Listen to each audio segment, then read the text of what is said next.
En el brutal invierno de 1888, cuando las temperaturas bajaban tanto que el aliento se congelaba antes de salir de los labios y la supervivencia se medía en minutos en lugar de horas, las rocosas de Colorado se convertían en un páramo helado que reclamaba incluso a los montañeses más experimentados. Para Marcus Blackwood, un antiguo explorador de caballería que se había retirado al desierto tras perder todo lo que amaba, estas montañas representaban tanto santuario como penitencia. Un lugar donde un hombre podía desaparecer del mundo y el mundo podía olvidarlo a cambio. Pero en la mañana del 15 de febrero, cuando el viento aullaba entre los picos con la furia de 1000 demonios y la nieve caía tan espesa que borraba el propio paisaje, Marcus descubriría que algunas cosas se niegan a quedarse enterradas en el silencio helado de la alta montaña. Siguiendo lo que debería haber sido una rutinaria línea de trampas a través del denso bosque de pinos sobre Winter Haven, tropezaría con un escenario que destrozaría su soledad cuidadosamente construida y lo lanzaría a un juego mortal de supervivencia, secretos y justicia que pondría a prueba todo lo que creía saber sobre el bien y el mal. La mujer que encontró medio muerta en un trineo improvisado, con su elegante ropa de viaje rasgada y manchada de sangre, su cabello oscuro apelmazado por el hielo y sus ojos grises cargados de secretos capaces de derribar al hombre más poderoso de 3 condados, susurraría palabras que lo cambiarían todo. Porque Elena Hartwell no era cualquier víctima del despiadado invierno de Colorado. Era la hija del juez Cornelius Hartwell, la autoridad judicial más temida y respetada del territorio, y lo que había descubierto sobre la verdadera naturaleza de su padre traería justicia a una tierra sin ley, o los mataría a ambos en el intento. El termómetro fuera de la cabaña de Marcus Blackwood marcaba 23 grados bajo cero cuando salió a la oscuridad previa al amanecer del 15 de febrero de 1888. A sus 41 años, Marcus llevaba 9 años aprendiendo a leer los estados de ánimo de las montañas. Y esa mañana, los picos susurraban muerte. El aire era tan frío que quemaba los pulmones, y la nieve que llevaba 3 días cayendo no mostraba señales de detenerse. Cualquier hombre sensato se habría quedado junto al fuego. Pero Marcus nunca había sido acusado de ser sensato. No desde el día en que perdió a su esposa y a su hija por una epidemia de tifus y decidió que la soledad era preferible al dolor de la conexión humana. Sus líneas de trampa se extendían 15 millas a través de algunos de los terrenos más traicioneros de las rocosas de Colorado, siguiendo senderos de caza que serpenteaban entre acantilados de granito y bosques tan densos que el mediodía parecía crepúsculo. Era un trabajo peligroso en buen tiempo y potencialmente suicida en condiciones como estas. Pero las pieles que recolectaba representaban su única conexión con el mundo exterior, la única mercancía que lo obligaba a hacer viajes mensuales a Winter Haven para intercambiar por provisiones. Marcus se colocó las raquetas de nieve y cargó su rifle, revisando por costumbre las cargas de su revólver Colt, hábito aprendido en sus días de caballería. El viento atravesaba su abrigo grueso como una cuchilla, y se subió más la bufanda de lana sobre la cara mientras se ponía en marcha por el sendero familiar. Detrás de él, su cabaña desapareció en la nieve arremolinada a menos de 50 yardas, tragada por un desierto que no tenía misericordia con los desprevenidos ni con los desafortunados. La primera trampa le dio un castor decente, su piel marrón gruesa y valiosa. La segunda no tenía nada más que viento y nieve. Cuando Marcus llegó a la tercera estación, casi 4 millas desde su cabaña, la tormenta se había intensificado hasta el punto de que apenas podía ver sus propios pies. Los cristales de hielo se habían formado en su barba y sus dedos empezaban a entumecerse pese a los guantes gruesos. El sentido común dictaba que diera media vuelta, pero algo más profundo que la lógica lo mantuvo avanzando por el sendero. Fue en la cuarta trampa, situada junto a un arroyo congelado en un pequeño claro rodeado de pinos imponentes, donde Marcus oyó por primera vez el sonido que cambiaría su vida para siempre. Al principio pensó que era solo el viento gimiendo entre los árboles. Pero cuando se agachó para revisar su lazo, el sonido llegó de nuevo, un lamento bajo y humano que no pertenecía al bosque. Alguien estaba ahí fuera en la tormenta, y por la debilidad de la voz, estaba en graves problemas. Marcus se puso de pie y ahuecó las manos alrededor de la boca, gritando con toda la fuerza que pudo. «Hola. ¿Dónde estás?» Su voz fue tragada casi de inmediato por el viento, pero el llanto cesó, reemplazado por lo que podría haber sido una respuesta. Abandonó su trampa y se dirigió hacia el sonido, guiándose por el oído más que por cualquier sendero visible a través de la nieve que le llegaba a las rodillas.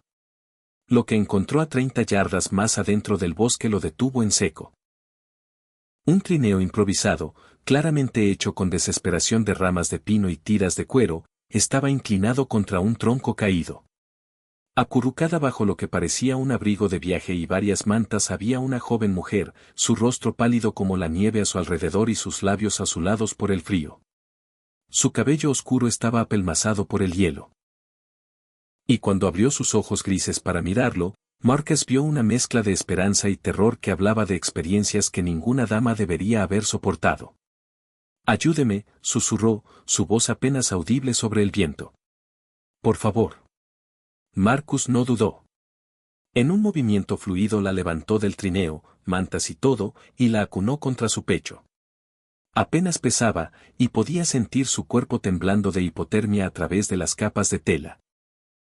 Su elegante vestido de viaje, ahora rasgado y manchado de sangre, era completamente inadecuado para el clima de montaña.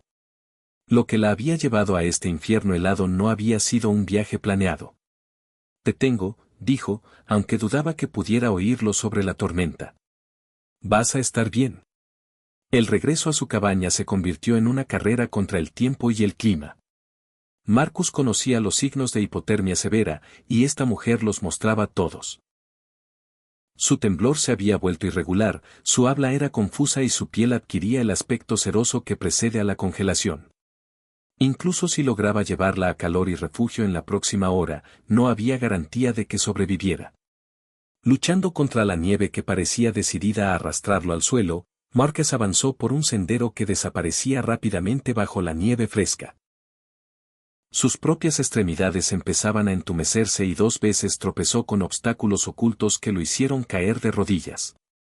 Pero cada vez se levantó y continuó, impulsado por un instinto protector que creía haber muerto con su familia 9 años atrás. Cuando la silueta tenue de su cabaña finalmente apareció entre la nieve, Marcus sintió un alivio casi abrumador. Abrió la puerta de una patada y llevó a la mujer dentro, colocándola inmediatamente cerca de la gran chimenea de piedra, donde aún brillaban brasas de la mañana. Con la eficiencia de quien había aprendido medicina de frontera a la fuerza, comenzó el delicado proceso de calentarla sin causar un choque al sistema. Primero avivó el fuego hasta que rugió con suficiente calor para calentar toda la cabaña. Luego le quitó con cuidado las prendas exteriores mojadas, notando la calidad de la tela y el evidente costo de su ropa. No era una mujer pionera ni esposa de colono. Su vestido era de seda y lana fina, del tipo que usaban las familias adineradas de Denver o Colorado Springs. ¿Qué hacía una mujer de medios evidentes sola en las montañas en medio de una ventisca? Mientras la envolvía en todas las mantas secas que tenía y le hacía tragar caldo caliente entre los labios, Marcus estudió su rostro con más atención. Incluso inconsciente y pálida por el frío, era notablemente bella, con rasgos refinados que hablaban de buena cuna y educación. Pero había algo más en su rostro, incluso en la inconsciencia, tensión alrededor de los ojos que sugería a alguien cargando una pesada carga.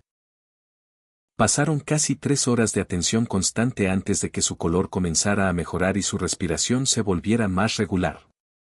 Cuando finalmente abrió los ojos alrededor del mediodía, estaban más claros y enfocados que antes, aunque aún ensombrecidos por el miedo.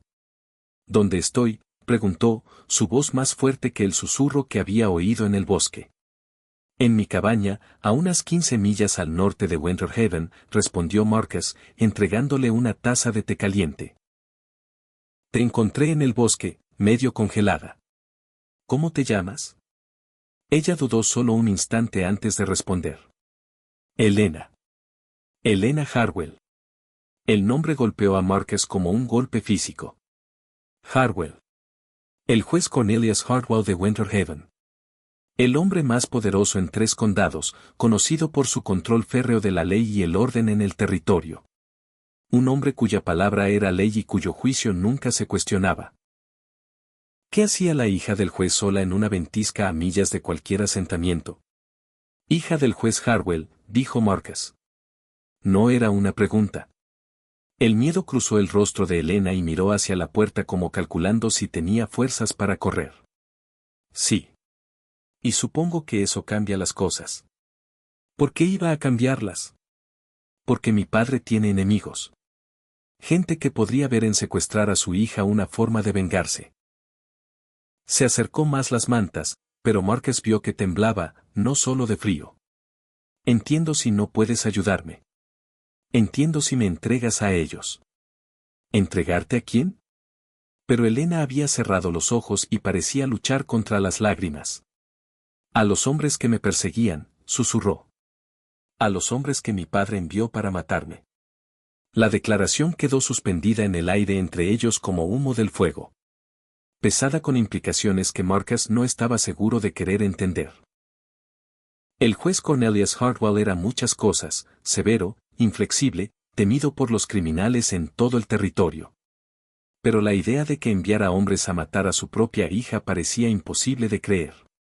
¿Tu padre envió hombres a matarte?, preguntó Marcus con cuidado. Eso es una acusación muy seria. Elena soltó una risa sin humor. Hace 3 días habría estado de acuerdo contigo.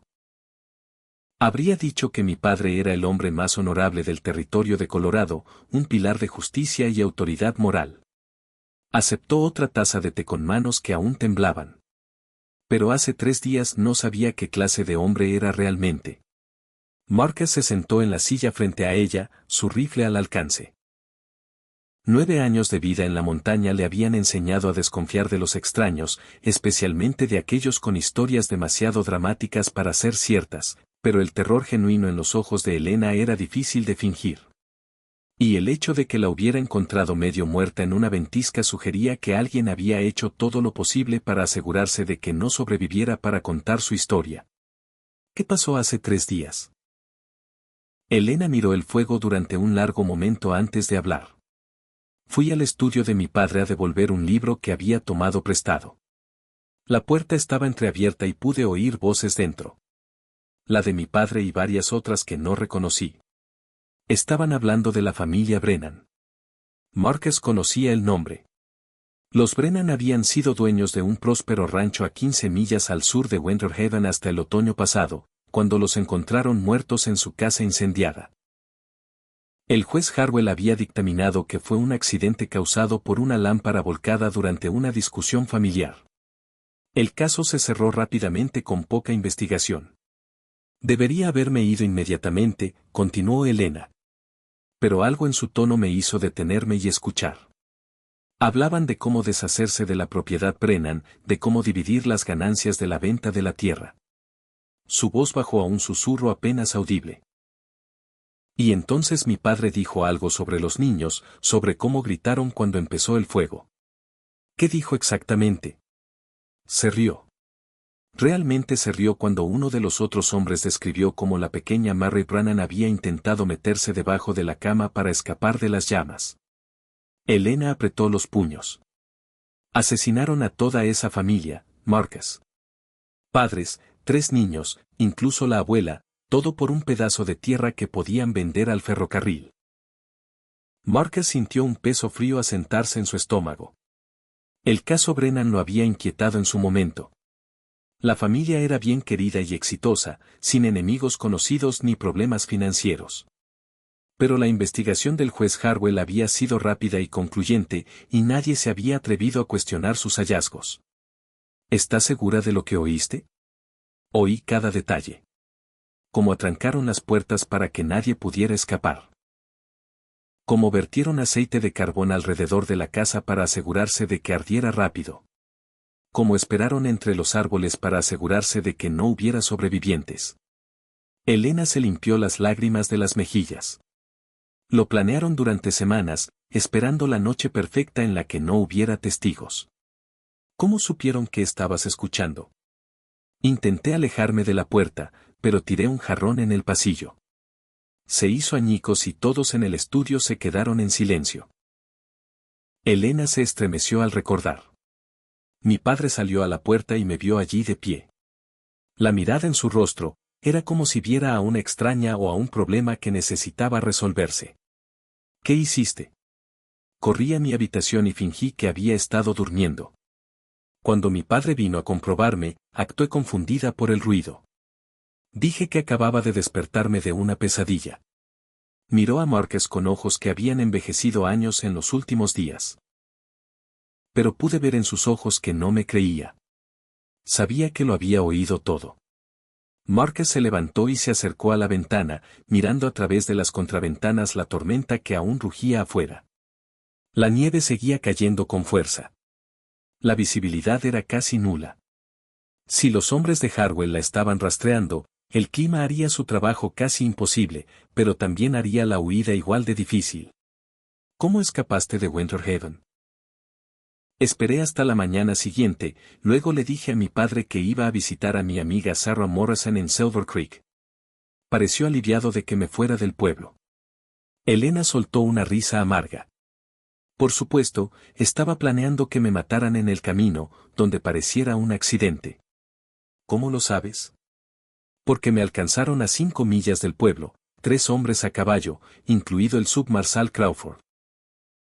Dijeron que mi padre había cambiado de opinión sobre mi viaje, que debía volver a Winter Haven inmediatamente. Marcus se giró hacia ella. Pero no volviste. Pude ver en sus ojos que tenían la misma mirada que mi padre cuando me encontró escuchando en su estudio. Les dije que necesitaba sacar algo de mi bolso de viaje, rompí una botella en la cabeza de Crawford y corrí al bosque. ¿Cómo terminaste con ese trineo? Lo encontré en un refugio abandonado de trampero a unas 10 millas al norte de donde me alcanzaron. Alguien había dejado provisiones allí, cuerda, herramientas, mantas viejas. Pensé que si podía llegar al siguiente asentamiento, encontraría ayuda. Se rió con amargura. No conté con la ventisca. Marcus estudió el rostro de Elena a la luz del fuego, buscando señales de engaño. Su historia era casi demasiado dramática para creerla, pero los detalles eran demasiado específicos y su miedo demasiado genuino para ser inventado. Más importante aún, explicaba varias cosas que lo habían intrigado sobre eventos recientes en Winter Haven, la rapidez con que se resolvieron ciertos casos de propiedades, la forma en que algunas investigaciones se cerraron sin examen adecuado de las pruebas. ¿Por qué debería creerte?, preguntó. Podrías estar inventándolo para conseguir mi ayuda por alguna otra razón. Porque conocías a la familia Brennan, dijo Elena en voz baja. Puedo verlo en tu rostro. Sabías que eran buena gente que no merecía lo que les pasó. Lo miró directamente. Y porque en el fondo siempre has sospechado que algo andaba mal en Winter Haven. Demasiados accidentes convenientes, demasiados casos cerrados sin investigación adecuada.